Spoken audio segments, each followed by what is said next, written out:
Good morning guys. Ngayong araw ay meron na naman tayong bagong pasyente, isang Nissan Navara D23. So tingnan natin kung anong naging problema.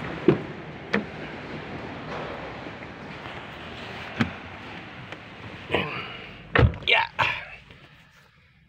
So guys, no? So meron tayong isang Nissan Navara D23.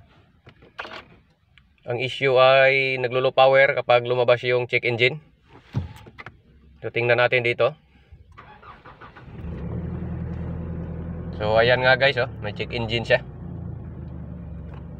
So kung naalala nyo guys, no, yung dating video natin na Nissan Navara low power, yung nagpalit tayo ng turbo boost actuator, yun lang pinalitan natin. Pero ang problema guys ay replacement yung ating ang na-supply ng customer. Kaya hindi nagtagal, nasira na naman.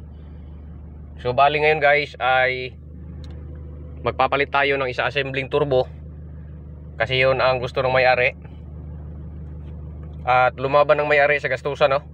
So binili niya is assembly na turbo original, kasi walang mabibiling turbo boost actuator na original. So papalitan natin siya ng turbo assembly. So ayan.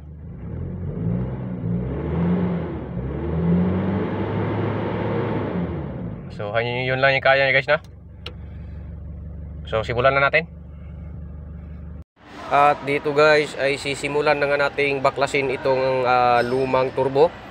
So nandyan lang yan siya sa gilid, sa bandang kaliwa ng ating makina. So yan, tatanggalin natin lahat ang nakaharang dyan. So medyo may kahirapan din itong turbo ng Nissan Navara, kaya kailangan nyo magbaon ng mahabang pasensya nang sa ganon ay hindi kayo ma-high blood.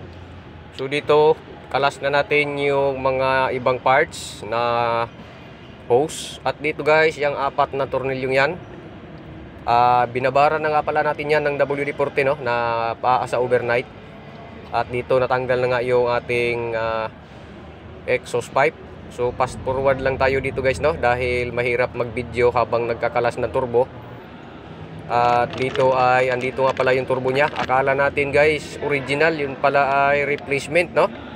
Yun kasi ang sinabi na original daw in order, pero pagdating dito ay nagulat tayo dahil sa hindi man talaga to original.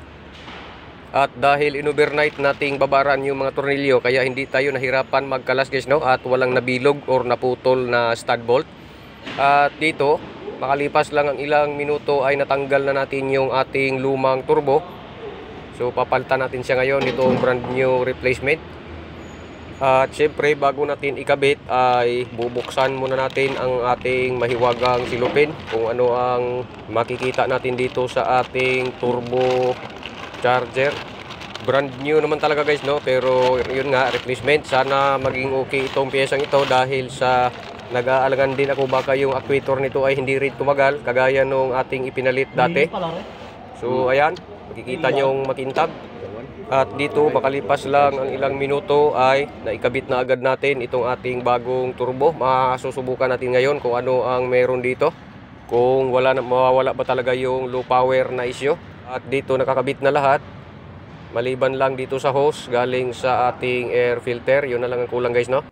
At dito nga ay pinaandar na natin at nakita na natin yung boost actuator na gumalaw, dahil yung marking natin ay lumayo siya doon kanina sa ating marking din na katapat niyan. Ibig sabihin gumalaw na po yung ating turbo boost actuator.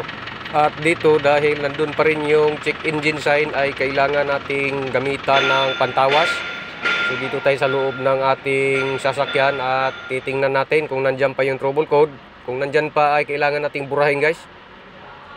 At dito kailangan lang natin hanapin yung ating lugar na puno ng korupsyon. Ang bansa ni Bangag, siyempre ito ang Philippines. So dito tayo guys papasok, baka sakaling tayo ay makabira ng flood control. Dito ay hanapin lang natin yung pangalan ng sasakyan. So siyempre NP300 Navara D23.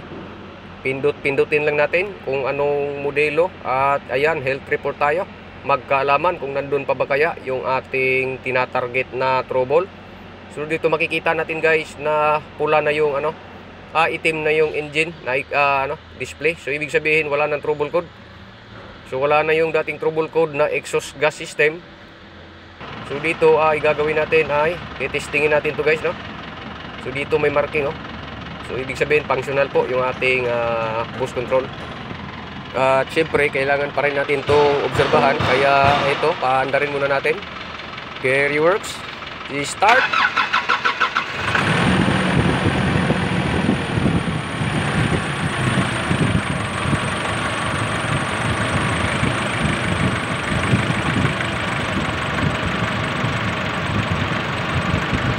At dito guys, dahil sa maganda naman yung ating tunog ng makina, pero nangyari guys ang hindi natin inaasahan, no? Sabi na nga ba eh. So dito tayo, tingnan natin sa ilalim kung ano ang naging problema na nakikita ni Carryworks na nabuisit. Ayan, nabuisit talaga tayo dito guys, no? Kung saan nang gagaling yung tagas ng langis ay kailangan nating tingnan sa exhaust kung saan yan ang gagaling. Ayan, nakikita nyo guys na dyan sa flexible dumaan. Ibig sabihin guys, ang turbo, defective yung turbo. Naglalabas, nagbubugas siya ng langis papuntang exhaust. Naglalangis, oh. So bali, defective po yung turbo flexible na ating naikabit dahil sa bumubulwak ng langis palabas. Anak ng sibuyas, oh. Yan, tignan natin dito. Walang bakas ng tagas. Sigurado ako doon.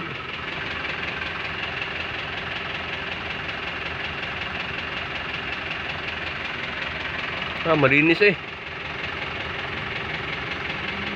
Kaya pala umusok ng puti. Defective. Anak ng teteng, oh.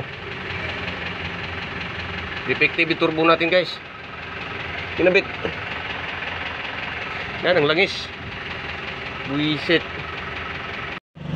Yan, oh. Umusok ng puti. Di normal yan. Amoy langis. Anak ng teteng, oh. Ayan, bad trip tayo, bad trip. Anak ng teteng, oh. Defective pa yung turbo. Yan ang hirap kasi sa replacement. Wala tayong tiwala. Ay nako. Ayan, may langis yung ating flexible, oh. So binubugan ng turbo yung langis. Lakas ng usok. At dito guys, binaklas nga natin ulit yung ating turbo. Ayan, makikita nyo na may langis, no? Yan yung papunta sa exhaust. Kaya may taga sa ilalim kasi bumubuga siya ng langis. Yan ang naging problema natin, no? Ayan, makikita nyo yung ating exhaust pipe na basang-basa ng langis. Kaya pala tumagos doon sa flexible. At nagtaka tayo kung saan nang gagaling.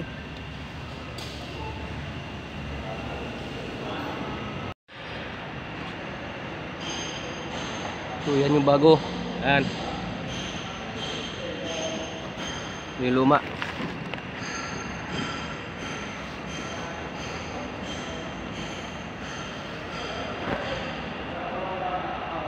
At dito guys, gumawa tayo ng paraan, no, para maibalik natin yung turbo na luma. Ayan. So bali nilipat lang natin guys yung turbo boost actuator doon sa lumang turbo kasi maganda pa naman talaga yung turbo na original. Kaya ito muna yung tinanggal natin at ilagay natin yan, yung actuator at testingin natin kung okay ba. At dito magsi-second attempt tayo. Tingnan natin kung mayroon pang check engine, no? So binalik natin yung stock turbo at actuator lang nilipat. At dito makikita natin na malinis yung dashboard, wala na yung check engine. Ayan. Wala nang warning. So ang tanong ngayon kung malakas ba pag nire-reboot revolution natin.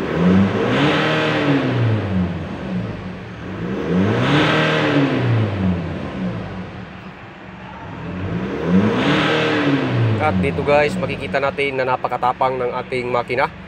So ibig sabihin yan ay all goods na. At ang kasunod niyan ay siyempre i-road test natin at bago natin takluban yung hood, ayan. Nag-orasyon muna si Carryworks bago takluban yung ating makina. Alam nyo na ang kasunod yan guys. Bayad talaga kayo. At dito dahil tapos na tayong maggawa ay siyempre testingin na natin guys, no? Magro-road test tayo. Dito natin malalaman kung talagang goods na yung ating Nissan Navara ang ginawa, no? dahil sa medyo napirwisyo tayo doon sa lintik na turbong yon, kaya ginawa natin, binalik natin yung stock turbo at yung boost actuator lang yung ating dilipat. Carrier works, pasok. So dito guys ay ayan, road test na natin itong ating Nissan Navara. So binalik natin yung stock turbo, yung original, inilipat lang natin yung boost actuator. So dahil sa nabad trip tayo kahapon gawa ng parts defect, so yun ang ginawa natin para ma-release lang ang unit. So all goods na guys, walang warning, maliban lang dyan sa fuel, no? So inaano lang natin yung usok dahil sa may tira-tira itong langis kahapon, kaya may konting usok ngayon, no? So hanggang dito na lang muna guys ang ating video. Salamat muli sa inyong panonood. Muli po, inyong lingkod, Carrier Works.